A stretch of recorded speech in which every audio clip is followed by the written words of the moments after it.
Boa noite, pessoal. A Paz paz. para todos. Então, vamos continuar. Hoje é sexta-feira, né? É o tempo da gente guardar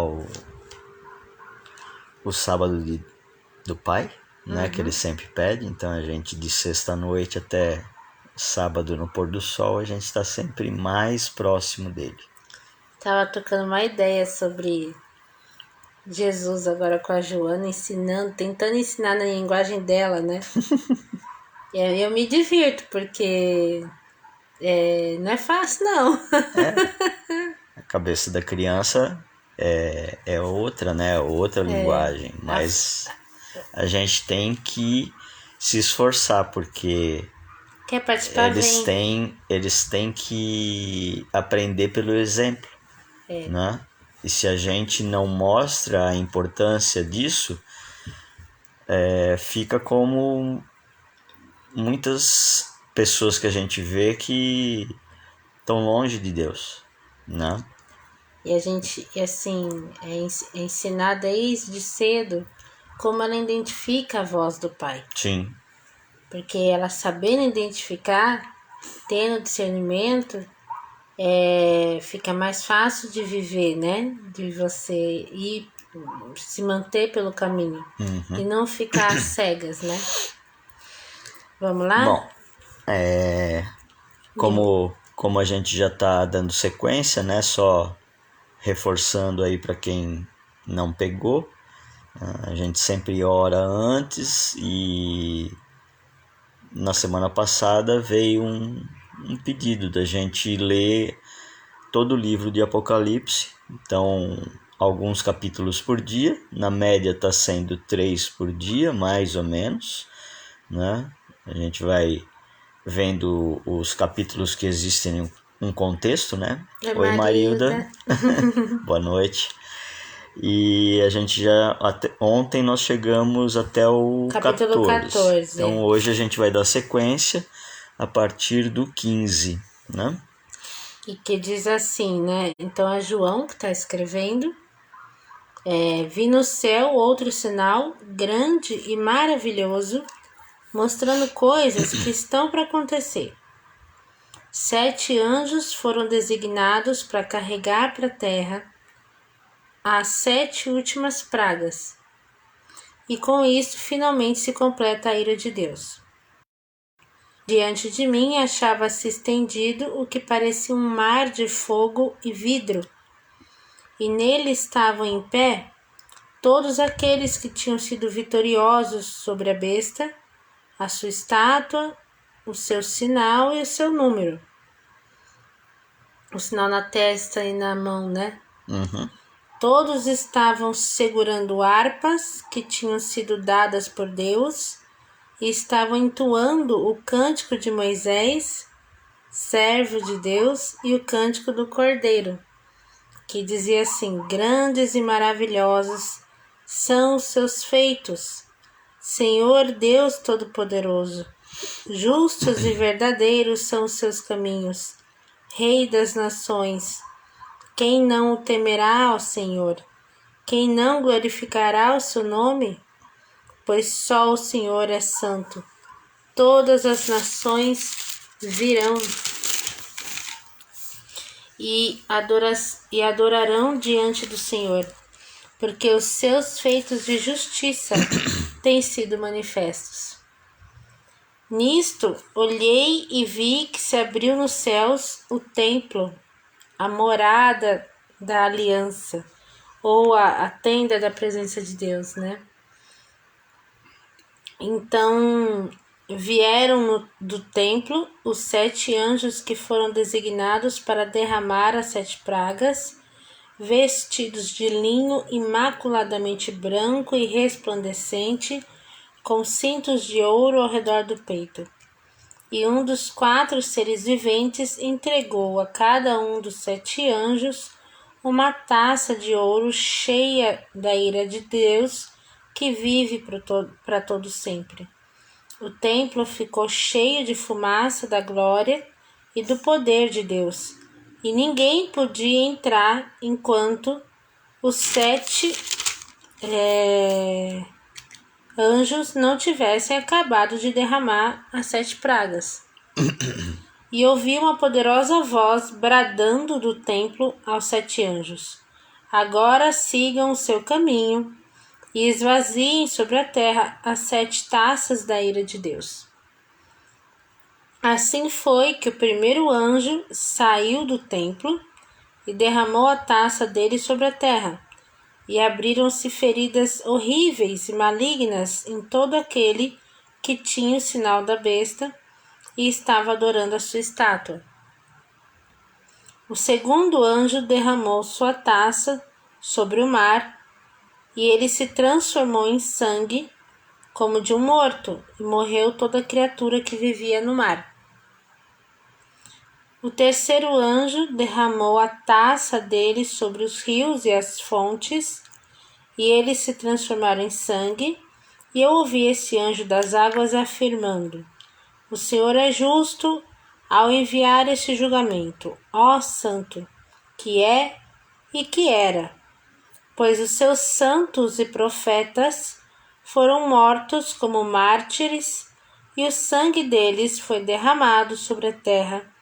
E agora, em troca, o Senhor deu o sangue para eles beberem. Eles estão recebendo o que merecem.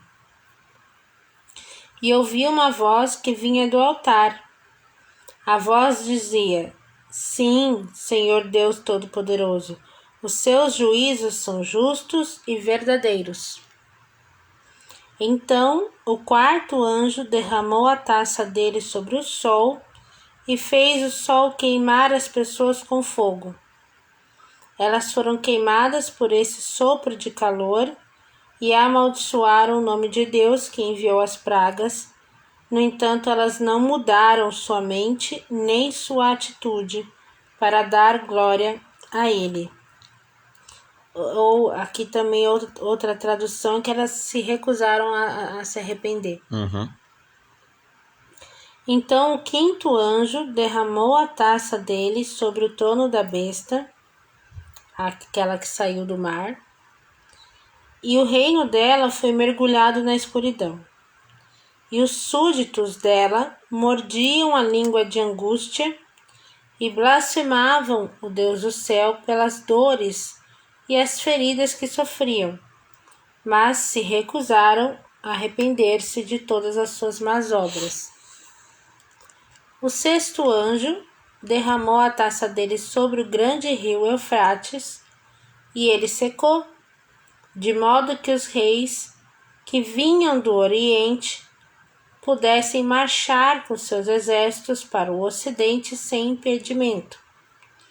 Então vi saltarem da boca do dragão, da boca da besta e da boca do seu falso profeta 3 espíritos imundos semelhantes a sapos. Estes são espíritos de demônios, operadores de milagres. Eles combinaram reunir-se com todos os governantes do mundo para a batalha contra o Senhor naquele grande dia do Deus Todo-Poderoso. Tome nota. Eu virei tão inesperadamente como um ladrão. Felizes todos aqueles que estão me esperando, que mantêm os seus mantos de prontidão e não precisam andar nus para não ficarem envergonhados. E eles juntaram todos os exércitos do mundo perto de um lugar chamado em hebraico Armagedon, que quer dizer a montanha de Megido. O sétimo anjo derramou a taça dele no ar, e do trono do templo veio um poderoso clamor dizendo: está terminado. Então houve relâmpagos, vozes, trovões e um grande terremoto de intensidade sem precedentes na história do mundo. A grande cidade, isto é, a Babilônia, partiu-se em 3 pedaços, e as cidades ao redor do mundo caíram em montões de ruínas, E assim todos os pecados da grande Babilônia foram lembrados por Deus, e ela foi castigada até a última gota do cálice de vinho do furor da sua ira. As ilhas desapareceram, e as montanhas sumiram, e houve uma incrível tempestade de pedras caídas do céu. Pedras de granizo do peso de 35 quilos caíram do céu em cima das pessoas, e eles blasfemavam contra Deus por causa da terrível chuva de pedras. Um dos 7 anjos que tinham derramado as pragas veio falar comigo. Venha comigo, disse ele, e eu lhe mostrarei o que vai acontecer à grande prostituta que está sentada sobre as muitas águas. Os reis do mundo tiveram relações imorais com ela. E os habitantes da terra ficaram embriagados com o vinho da imoralidade dela. Então o anjo me levou em espírito ao deserto. Ali eu vi uma mulher sentada numa besta vermelha que tinha 7 cabeças e 10 chifres, toda coberta de blasfêmias ou insultos, escritas contra Deus. A mulher usava uma roupa de púrpura e escarlata, ou seja, vestida de azul e vermelho. E estava adornada de joias feitas de ouro, pedras preciosas e pérolas. Tinha na mão uma taça de ouro cheia de coisas repugnantes e da impureza da sua prostituição.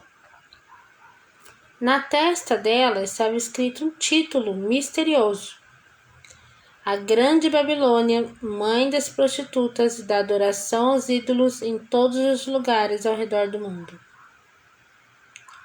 E eu pude ver que ela estava embriagada com o sangue dos mártires de Jesus que ela havia matado. Eu a olhei fixamente, cheio de espanto. Por que você está assim tão admirado? Perguntou o anjo. Eu lhe direi quem é ela e o que representa a besta sobre a qual está montada, que tem 7 cabeças e 10 chifres. A besta que você viu era e já não é.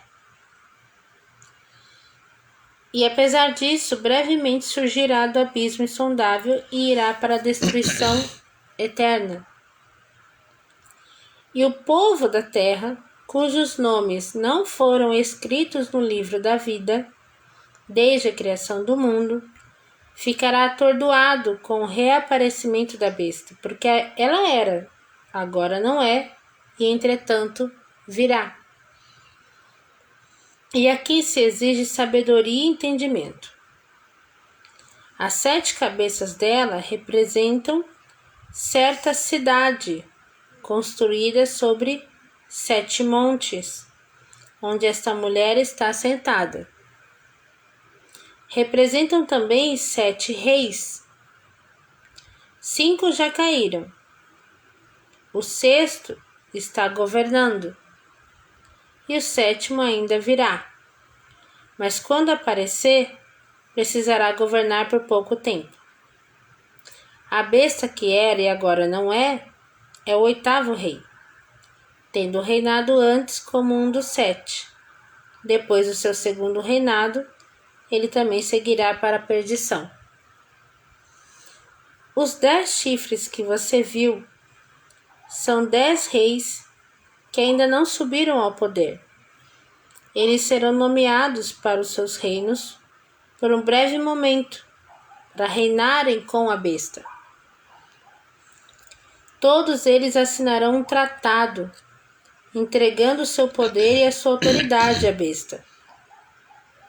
Juntos, eles guerrearão contra o Cordeiro, e o Cordeiro os vencerá, porque ele é o Senhor dos senhores, o Rei dos reis, e vencerão com ele os seus chamados, os escolhidos e fiéis.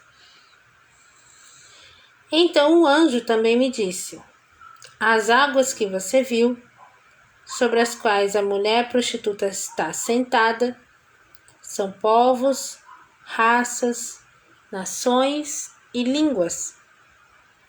A besta e os seus 10 chifres que você viu odiarão a prostituta e a atacarão e a deixarão nua e devastada pelo fogo, porque Deus lhes porá um plano na mente, um plano que executará os propósitos dele.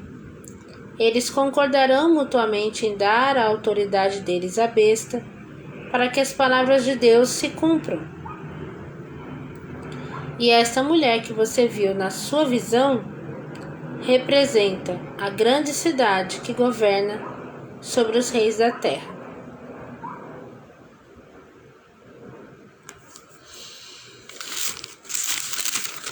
Acho que já... É isso. Então aí foram os 15, 16 e 17. 3 capítulos de hoje, de Apocalipse, né? 15, 16 e 17. E continuamos aí nessa reflexão, né? Tá fácil de identificar as coisas aqui. Tem muita coisa que nessa relação, se a gente for pegar, mesmo sem estudar algumas coisas, né? Se você pegar um estudo básico aí de ginasial, quais os países e os seus bichos que os representam, ou simbolismo, tem muita coisa que dá para você imaginar, né? Mas a leitura da Bíblia, apesar da gente, né, tender a isso, não é uma questão imaginativa. Não. Né? Mas se você estudar um pouquinho de geopolítica, observar as notícias, não as notícias que estão na mídia comprada, notícias verdadeiras, né? Alguns sinais nós já conseguimos identificar, não só o que está acontecendo agora, mas o que já aconteceu há séculos atrás, porque isso aqui é um processo, gente. E é um processo longo. E mesmo aqui na leitura do livro do Apocalipse, tem histórias que estão se repetindo. Quando essa passagem, por exemplo, que diz, olha, está consumado, está terminado, a Babilônia caiu, já li 3 vezes. Né? Então, vale a pena parar para realmente refletir, meditar nessas palavras, né? Porque tá muito mais próximo do que a gente imagina. A gente fica numa reflexão nossa, mas cada um tem a sua, né? E na verdade nenhuma delas tem 100% de exatidão, porque a gente é muito superficial. E só ele sabe a data. E só ele falou sabe. Que vai chegar como um ladrão, tá aqui, ó. Eu virei tão inesperadamente como um ladrão. Sim. Felizes todos aqueles que estão me esperando. Então, cai novamente os últimos parágrafos de Eclesiastes 12, quando o sábio diz: não adianta nada, tudo é ilusão, a única certeza é, se você quer se salvar, arrependa-se e se volte para Deus. Siga a palavra e faça o que ele espera que você faça. Ande no caminho. Não só você andar no caminho, mas salve quanto vocês puderem. Quantos vocês puderem, né? Existe o lado bonito da coisa, que é vamos fazer salvamento, e existe o lado real da coisa, que, como está escrito ali, muitos não têm nem o nome escrito no livro da vida, ou seja, foram criados para realmente fazer volume contra. E alguns se deixam levar, sim, e são manipulados. E é essa leva de geração que aconteceu de 2, 3 gerações para cá que estão negando Deus, negando Jesus. E em muitos países a gente já escuta que você não pode nem orar calado na rua, porque se o policial passar e te ver murmurando, ele vai perguntar: você está orando? É proibido, você vai preso. E isso não é um paísinho simples, não. Você está falando da Inglaterra. Estou falando da Inglaterra, tá? Que é, entre aspas, primeiro mundo, onde eles já renegaram a religião. E lógico, a gente não está aqui falando de religião, a gente está falando de acreditar na palavra. E ao mesmo tempo que tem sim essas pessoas fazendo volume, também existem aqueles filhos que ainda estão, cegos e às vezes uma palavra que você fala faz diferença na vida daquela pessoa e ela acorda. Sim. E ela realmente segue o caminho. Então, conseguir se manter no caminho já é uma vitória. O máximo que você conseguir tocar as pessoas, principalmente através das suas ações, mais do que aquilo que você diz. Sim. Show de bola, porque você pode ser usado para despertar quem está cego e que faz parte dessas pessoas que o Pai quer que a gente ajude, que a gente colha. Porque quem vai fazer a seleção entre o trigo e o joio vai ser ele. Mas a gente precisa fazer o exercício da colheita, né? Certo? É isso, como sempre, volta lá em Eclesiastes 12, existem pensamentos, mesmo para quem anda no caminho juntos como nós, existem pensamentos diferentes. Então eu não vou... tudo que a minha esposa falou eu acredito.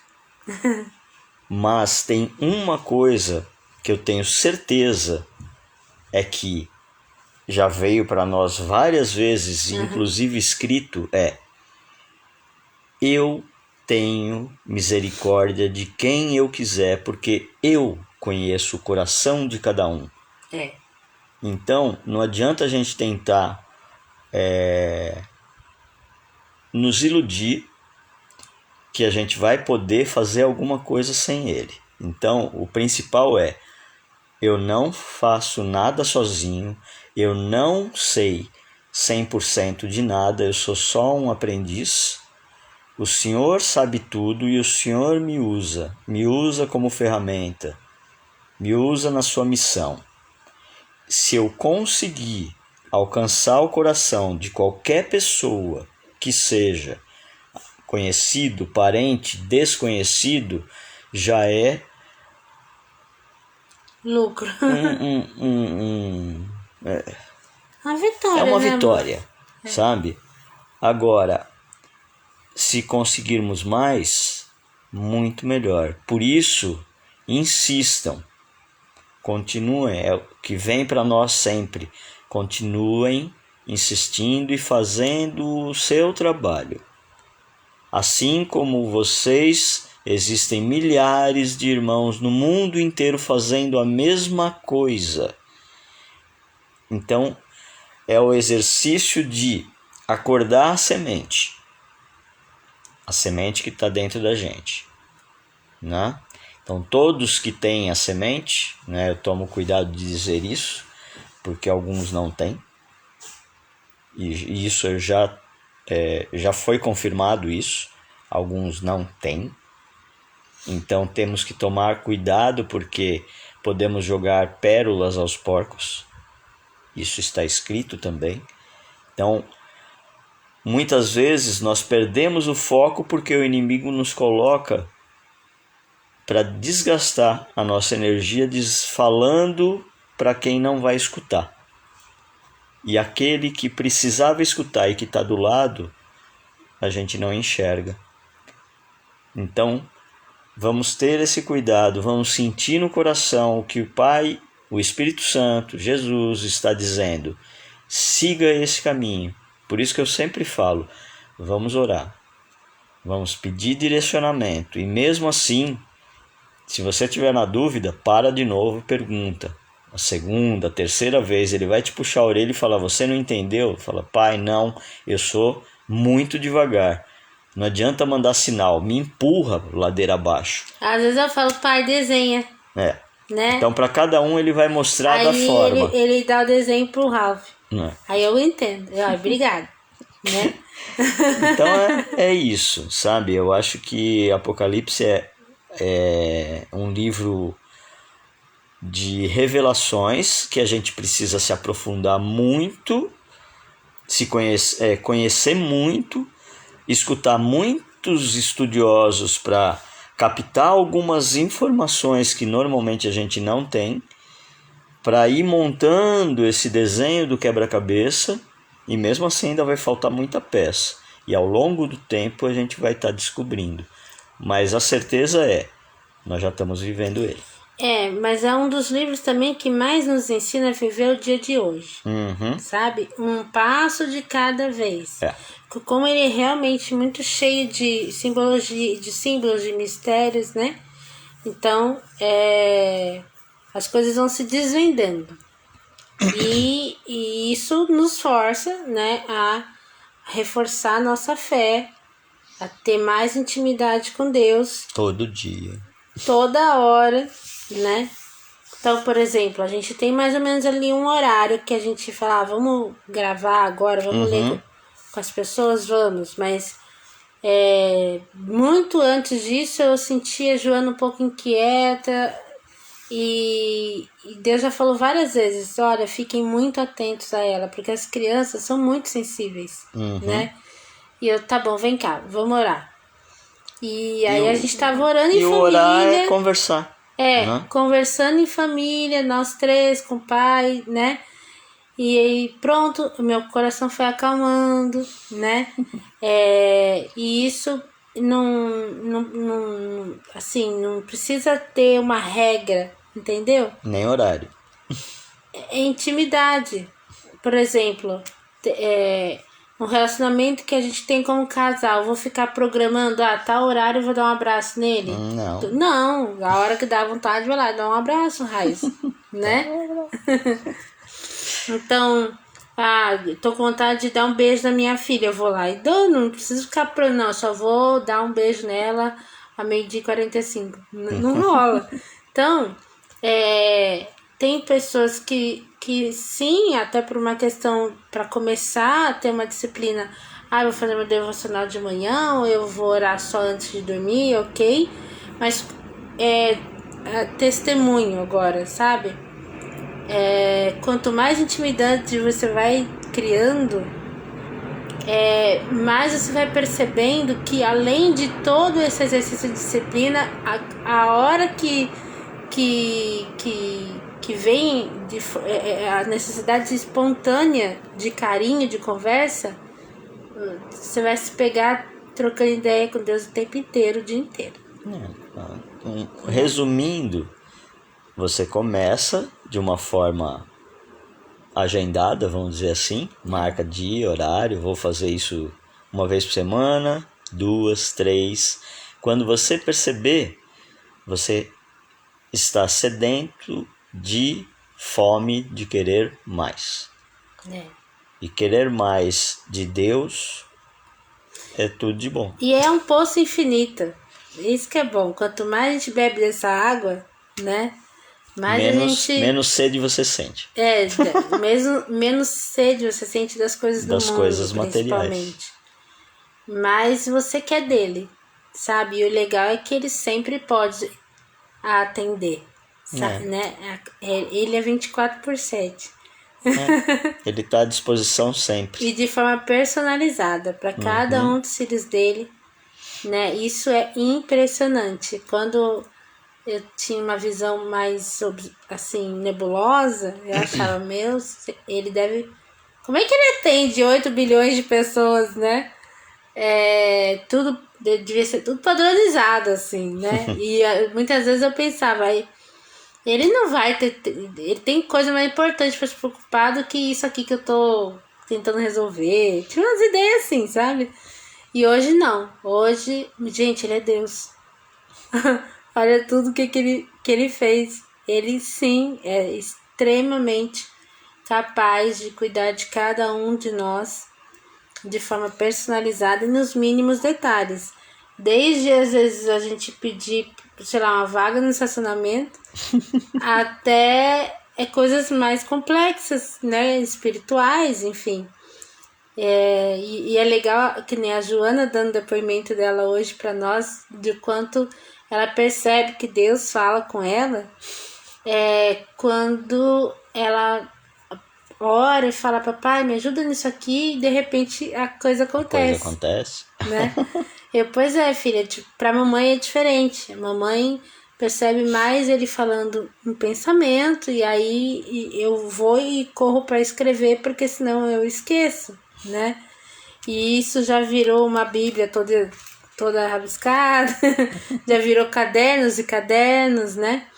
E tem pessoas que conseguem conversar mais através de sonhos, enfim.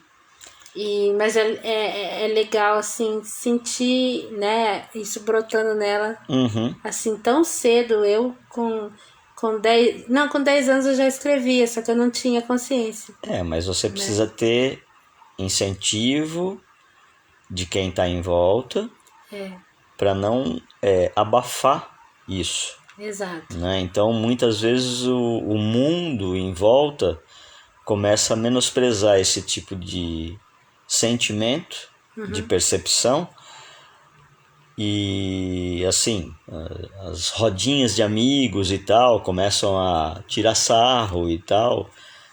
Isso é besteira, deixa isso pra lá, vamos brincar, vamos pular carnaval, Faz vamos toda a fazer diferença alguma quando coisa. você tem um ambiente que acaba te ajudando e reforçando que aquilo é real, né? Que não é coisa da tua cabeça, ou enfim. Mas é isso. É muito bom. E pais, adotem esse papel, que é maravilhoso acontecer isso com os filhos da gente. Amo muito os meus pais, eu acho que eles fizeram tudo que eles podiam fazer por mim, né? Sou muito grata.